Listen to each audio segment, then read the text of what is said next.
कहानी की शुरुआत में एरिफ और उसकी वाइफ सीकू को दिखाया जाता है, जिनकी इस्तांबुल में एक कारपेट शॉप है, जहां वो दोनों बड़ी मेहनत से काम करते हैं। एक दिन एरिफ का पुराना दोस्त लॉगर अपने असिस्टेंट के साथ उनकी शॉप पर आता है और उसे बताता है कि उसने पास ही एक जगह में एक अजीबोगरीब चीज देखी है, जिसे दिखाने के लिए वो लोग एरिफ को अपने साथ ले जाते हैं। वहाँ जाकर एरिफ को पता चलता है कि ये सिर्फ लॉगर की एक चाल थी, जो उसने उसकी वाइफ सीकू को पाने के लिए चली थी, क्योंकि लॉगर सीकू को बहुत चाहता था। अब इससे पहले कि एरिफ वहाँ कुछ कर पाता, वो लोग उसे पकड़कर बांध देते हैं और जिस चीज के बारे में उन्होंने उसे बताया था, असल में वो एक टाइम मशीन थी। लॉगर एक एडवांस टेक्नोलॉजी के जरिए खुद को हूबहू एरिफ के जैसा बना लेता है और एरिफ को कहता है कि वो सीकू से इस नए रूप में मिलेगा, जिससे सीकू उसे एरिफ ही समझेगी। ये सुनकर उसे रोकने के लिए एरिफ गुस्से से चिल्लाता है, पर तभी लॉगर का असिस्टेंट टाइम मशीन को एक्टिवेट करके उसे 10 लाख साल पीछे भेज देता है। कुछ ही सेकंड्स के बाद एरिफ क्रिटेशियस पीरियड में पहुंच जाता है, जहां अभी तक डायनासोर्स मौजूद थे। वो डर के मारे यहाँ वहाँ भटकने लगता है कि अचानक उसकी मुलाकात कुछ एप्स यानी पुराने जमाने के लंगूरों से होती है, जो कि उस जमाने के हिसाब से नए थे। उनमें काफी बदलाव आ चुका था, लेकिन इंसान बनने में अभी उन्हें और समय लगना था। एरिफ के पास अपना अकेलापन दूर करने के लिए और कोई चारा नहीं था, इसलिए वो उन एप्स के साथ रहने लगता है। साथ ही उन्हें थोड़ी ट्रेनिंग भी देता रहता है, जिससे कि वो इंसानों जैसा बिहेव कर सकें। धीरे धीरे दिन गुजरने लगते हैं और सर्दियों का मौसम आ जाता है। एक दिन एरिफ जब पेशाब करने जाता है तो वो देखता है कि उसका पेशाब निकलते ही सर्दी से जमकर बर्फ बन गया है। एरिफ समझ जाता है कि वहाँ का टेम्परेचर आज के जमाने के नॉर्थ पोल के टेम्परेचर जैसा है। उसके पास करने के लिए कोई काम नहीं था, इसलिए वो बर्फ के पेशाब से कुछ डिजाइन बनाने लगता है। काफी वक्त बीतने के बाद एरिफ देखता है कि इतना कुछ सिखाने और बताने के बाद भी उन एप्स में कोई बदलाव नहीं आया था और वो अभी भी पहले जैसे ही बिहेव कर रहे थे।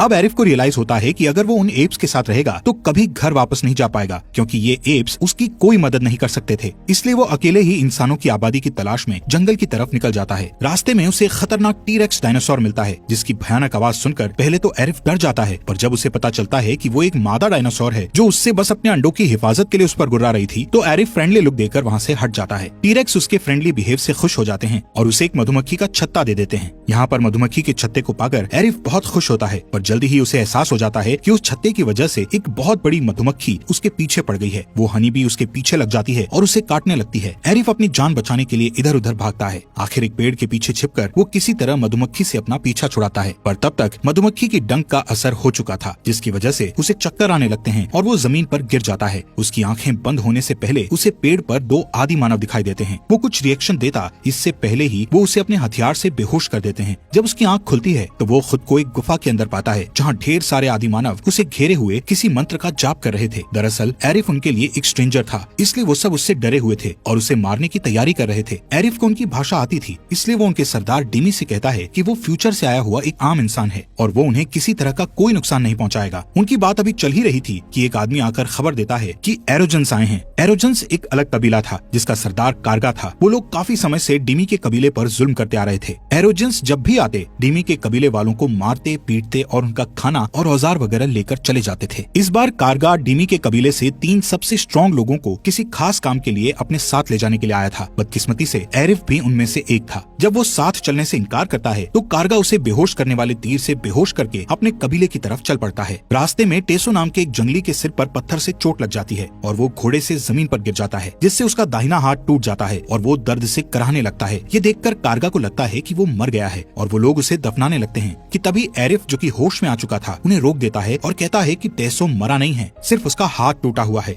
ये कहकर वो उसके हाथ पर मरहम पट्टी करता है, जिससे टेसो को बेटर फील होता है और वो एरिफ को अपनी जान बचाने के लिए थैंक्स कहता है। जब वो लोग गांव पहुंचते हैं तो एरिफ को पता चलता है कि वहाँ असल में कारगा के भतीजे काउलिया का राज चलता है, जो कि टेसो का बाप भी था। बाप बेटे एक दूसरे से मिलते हैं। फिर कारगा टेसो से उस मास्क के बारे में पूछता है जो उसने टेसो के रूम में देखा था। वो खुश होकर बताता है कि उसने वो मास्क एक पेड़ की छाल से बनाया है। ये सुनकर कालिया अपसेट हो जाता है, क्योंकि वो चाहता था कि उसका बेटा एक जंगली लड़ाकू बने, न कि एक आर्टिस्ट। फिर काउलिया उसे अपने बचपन में हुई एक घटना के बारे में बताता है, जिसकी वजह से उसके पिता कुमो की जान गई थी। इसके बाद सीन पास्ट में शिफ्ट हो जाता है और हम देखते हैं कि एक स्पेसशिप उस जगह उतरती है और उसमें से 2 स्ट्रेंजर्स निकलते हैं और काउलिया के पिता कुमो को एक बॉल गिफ्ट में देकर वापस उसी स्पेसशिप में बैठकर चले जाते हैं। उनके गिफ्ट से खुश होकर कुमो उन्हें अलविदा कहने के लिए उनकी तरफ दौड़ता है, पर स्पेसशिप के इंजन से निकलने वाली आग में जलकर मर जाता है। इसके बाद हम फिर से प्रेजेंट में काउलिया को ये कहते हुए सुनते हैं कि उस घटना के बाद से उसे हर नई चीज और हर नए इन्वेंशन इन्वेंशन से नफरत हो गई थी। उसे लगता था कि उसके पिता स्वर्ग में हैं, इसलिए उसने एक बहुत ऊंचा टावर बनवाया था जिस पर चढ़कर बहुत सारे लोगों ने कुमो को वापस लाने की कोशिश की थी, पर कोई भी न तो कामयाब हो पाया और न ही जिंदा बचकर वापस आ पाया। इसीलिए कारगा डिमी के कबीले से 3 स्ट्रॉन्ग लोगों को लेकर आया था ताकि उन्हें टावर पर भेज सके। ये सब सुनकर एरिफ अकेले ऊपर जाने का फैसला करता है और देखते ही देखते वो टावर पर चढ़ जाता है। सबसे ऊपर पहुंचने पर उसे वहाँ एक आदमी दिखाई देता है। उसे कुमो समझकर एरिफ उसे अपने साथ लाने के लिए आगे बढ़ता है, पर वो आदमी उससे डरकर पीछे हट जाता है, जिससे उसका पैर फिसल जाता है और वो नीचे गिरकर मर जाता है। इस बात से अपसेट होकर एरिफ धीरे धीरे नीचे उतरने लगता है। जब वो वापस जमीन पर पहुंचता है तो सारे गांव वाले उसे जिंदा देखकर हैरान रह जाते हैं, क्योंकि टावर से जिंदा लौटने वाला वो पहला इंसान था। इसी बात पर लोग खुशी से झूमने लगते हैं, जिससे माहौल थोड़ा अच्छा हो जाता है। काउलिया इस बात से अपसेट हो जाता है कि एरिफ उसके बाप को नहीं ला पाया, पर उसके एफर्ट्स को देखकर वो उसे माफ कर देता है। टेसो एरिफ की बहादुरी से इम्प्रेस होकर एक स्टोन पर उसका ड्राइंग बनाने लगता है। एरिफ उसकी कला की तारीफ करता है। तब टेसो उसे अपनी ड्राइंग्स का रेयर कलेक्शन दिखाता है, जिसमें दूसरे गांव की एक लड़की की तस्वीर भी थी, जिसका नाम मिमी था। टेसो उसे बताता है कि वो उस लड़की को चाहता है। उस तस्वीर को देखकर एरिफ को अपनी वाइफ सीकू की याद आ जाती है और वो टेसो से रिक्वेस्ट करता है कि वो उसे अपने सारे औजार दे दे, जिसकी मदद से वो अपने टाइम में वापस जा सके। टेसो कहता है कि ये इम्पॉसिबल है, क्योंकि उसके पिता ने उन सारे औजारों को एक गुफा में बंद कर रखा है और सबको सख्ती से मना कर दिया है कि वो उसका इस्तेमाल न करे। पर एरिफ टेसो को मिमी से मिलाने का वादा करके उसे मना लेता है। उस रात वो दोनों टूल्स ढूंढने के लिए चुपके से गुफा के अंदर जाते हैं, पर बदकिस्मती से कारगा उन्हें देख लेता है और पकड़कर काउलिया के पास ले जाता है, जो अपने बेटे को चोरी करते हुए पकड़े जाने पर बहुत निराश होता है और उसे गांव से बेदखल कर देता है। इस बात से दुखी होकर टेसो एरिफ के साथ गांव छोड़कर चला जाता है। अगले सीन में हम देखते हैं कि वो दोनों एक जंगल से गुजर रहे होते हैं कि अचानक उन्हें मिमी और उसकी सहेलियां एक नदी में नहाती हुई दिख जाती हैं। मिमी टेसो के बैकग्राउंड की वजह से उसे पसंद नहीं करती थी, पर एरिफ टेसो के पीठ पर मिमी को उसका टैटू दिखाता है, जिसे देखकर वो इम्प्रेस हो जाती है और टेसो के बारे में उसकी सोच बदल जाती है। फिर वो सारे लोग वापस डिमी के गांव चले जाते हैं और तब एरिफ उन सबको एक नई सभ्यता की शुरुआत करने का प्लान बताता है। वो डिमी को काउलिया की गुफा में छिपे हुए हजारों काम के गैजेट्स के बारे में बताता है और उन्हें चुराने के लिए उसकी मदद मांगता है। नए टूल्स और टेक्नोलॉजी से जिंदगी को बेहतर बनाने की उम्मीद में वो लोग उसके प्लान में शामिल हो जाते हैं। उस रात एरिफ और टेसो फिर से काउलिया की गुफा में जाते हैं और सारी जरूरत की चीजें एक चक्के वाली गाड़ी में लादकर वापस अपने गाँव ले आते हैं। एरिफ उन सामानों से तुरंत काम की चीजें बनाना शुरू कर देता है, जिससे कि उन गांव वालों की जिंदगी आसान हो जाए। कुछ महीनों के बाद एरिफ की बनाई हुई चीजों के कारण उनकी जिंदगी काफी बदल जाती है। 7000 साल में होने वाले चेंजेस उन्हें कुछ महीनों में ही दिख जाते हैं। अब वहाँ औरतें खाना बनाना सीख गई थी और बच्चे स्कूल जाने लगे थे। उसके कामों से खुश होकर गाँव वालों ने उसे गाँव का मुखिया बना दिया था, पर अभी भी गाँव वालों में अक्ल की कमी थी, जिसकी वजह से एरिफ ज्यादा खुश नहीं था। इस बीच काउलिया को पता चलता है कि गुफा की सारी चीजें एरिफ और टेसो ने चुरा ली थी। गुस्से में आकर वो अपने अंकल कारगा को उन्हें मारने के लिए भेजता है और जब कारगा गांव पहुंचता है तो वहां हुए उन सारे बदलाव को देखकर वो हैरान रह जाता है और उन लोगों से वो सारी चीजें उसे देने के लिए कहता है। एरिफ उसके लोगों के सामने उसकी नकल उतारता है और उसका मजाक उड़ाता है। इस बात से गुस्सा होकर कारगा अपनी सेना के साथ वापस आने और उससे बदला लेने का वादा करता है। एक दिन एरिफ टेसो, मिमी और दूसरे लोगों को साथ लेकर पास के जंगल में पिकनिक मनाने जाता है, पर जब वो लोग वापस लौटते हैं तो देखते हैं कि पूरा गाँव तहस नहस हो चुका था। एरोजेंस लोग गाँव की सारी चीजें अपने साथ ले गए थे। एरिफ इन झगड़ों से तंग आकर काउलिया के पास जाता है और उसके सामने एक सुझाव रखता है। वो कहता है कि 6 लोगों का एक फुटबॉल गेम खेला जाए, जिसमें अगर उसकी टीम जीतती है तो उनके गांव से चुराया हुआ सारा सामान काउलिया को उन्हें लौटाना पड़ेगा, और अगर उसकी टीम हारती है तो वो काउलिया के लिए इतना लंबा टावर बनाएगा जिससे वो अपने खोए हुए पिता को वापस ला सके।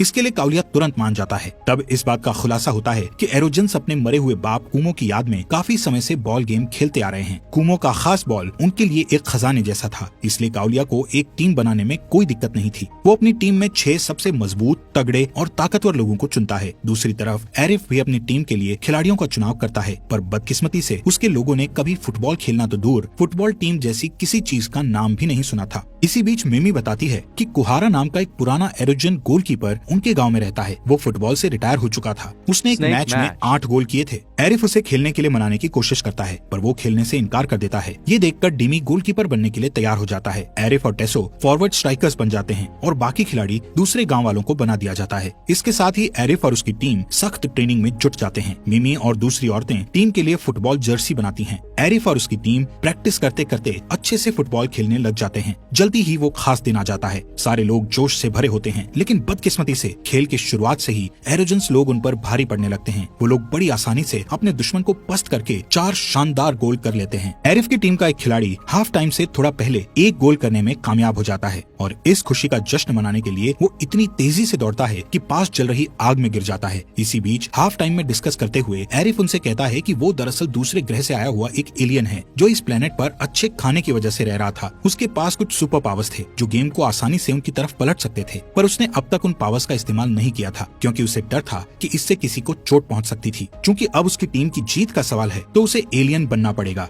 ये सच जानने के बाद भी गाँव वाले उससे नाराज होने के बजाय उसे एंकरेज करना शुरू कर देते हैं ताकि वो गेम में अपना बेस्ट परफॉर्मेंस दे सके। जल्द ही सेकंड हाफ शुरू हो जाता है और एरिफ अपने गजब के फुर्तीलेपन और तेज नजर से अपनी टीम को लीड करते हुए 3 गोल कर देता है और इस तरह गेम 4-4 गोल की बराबरी पर पहुंच जाता है। गेम की गर्मा गर्मी में टेसो की लड़ाई एक एरोजन से हो जाती है जिसके बदले में दोनों टीम पर पेनल्टी लग जाती है। डिमी टीम को पेनल्टी से बचा लेता है पर उसके हाथ में चोट लगने से उसे अनफिट मानकर खेलने से रोक दिया जाता है। अब टीम में किसी गोलकीपर के न होने से कुहारा सामने आकर गोलकीपर बन जाता है। वो एक दीवार की तरह अपनी तरफ आने वाली हर चीज को रोक देता है। आखिर के कुछ सेकंड्स बचते हैं तब एरिफ उछलकर एक खतरनाक शॉट मारता है जिससे बॉल सीधा गोल पोस्ट में पहुंच जाता है और इस गोल के साथ ही उसकी टीम जीत जाती है। पूरा गांव खुशी से झूम उठता है और काउलिया भी विरोधी टीम की जीत पर उनको बधाई देता है। वो उनसे कहता है कि वो उनसे किया हुआ अपना वादा पूरा करेगा और अब हमेशा के लिए उनके गांव से दूर रहेगा। इस शानदार जीत के बावजूद एरिफ उदास रहता है क्योंकि उसे लगता है कि लॉगर ने उसकी बीवी सीकू को अपने कब्जे में कर लिया होगा, इसलिए वो हमेशा के लिए गाँव को छोड़कर कहीं दूर चला जाना चाहता है। लेकिन निकलने से पहले वो टेसो को अपनी घड़ी और मिमी को अपनी एंगेजमेंट रिंग दे देता है। तभी अचानक वहाँ एक तेज रोशनी फैल जाती है और उसमें से सीकू निकलती है। एरिफ की खुशी का ठिकाना नहीं रहता और वो हैरत से अपनी बीवी को देखने लगता है। सीकू उसे बताती है कि उसके लॉगर के साथ चले जाने के बाद उसने इंटरनेट पर एक 10 लाख साल पुरानी अंगूठी देखी थी जो कि आर्कियोलॉजिस्ट की ग्रुप को एक गुफा में मिली थी। जब उसने उस अंगूठी और घड़ी के बारे में और ज्यादा जानकारी जुटाई तो उसे पता चला कि वो असल में एरिफ की थी। उन सारी चीजों पर गौर करने पर उसे पता चला कि उसके सामने जो एरिफ था दरअसल वो बहरूपिया लॉगर था। तब वो गन पॉइंट पर लेकर उससे अपने पति के लोकेशन के बारे में पूछती है और आखिर में लॉगर के टाइम मशीन को ऑपरेट करके वो यहाँ तक पहुँची थी। जल्द ही वो दोनों सारे गाँव वालों को अलविदा कहकर अपने समय में लौट आते हैं। घर पहुँचते ही वो लॉगर को प्रिमिटिव विलेज में भेज देते हैं। पहले गाँव वाले उसे एरिफ समझकर उससे अच्छे से बात करते हैं, लेकिन जैसे ही घमंडी लॉगर उन सबका मजाक उड़ाने लगता है तो वो लोग समझ जाते हैं कि ये कोई बहरूपिया है। हालात तब और ज्यादा खराब हो जाते हैं जब काउलिया और उसके साथियों को लगता है कि सालों पहले उसी के स्पेसशिप से उसके पिता कुमो की मौत हुई थी। गुस्से से भरी भीड़ को देखकर लॉगर डर जाता है और उन लोगों से खुद को छोड़ने के लिए गिड़गिड़ाने लगता है, पर उसकी बात कोई नहीं सुनता और सब उसे पकड़ने के लिए आगे बढ़ने लगते हैं। पर इससे पहले कि वो उसे पकड़ पाते अचानक एक टी-रेक्स आकर उसे निगल लेता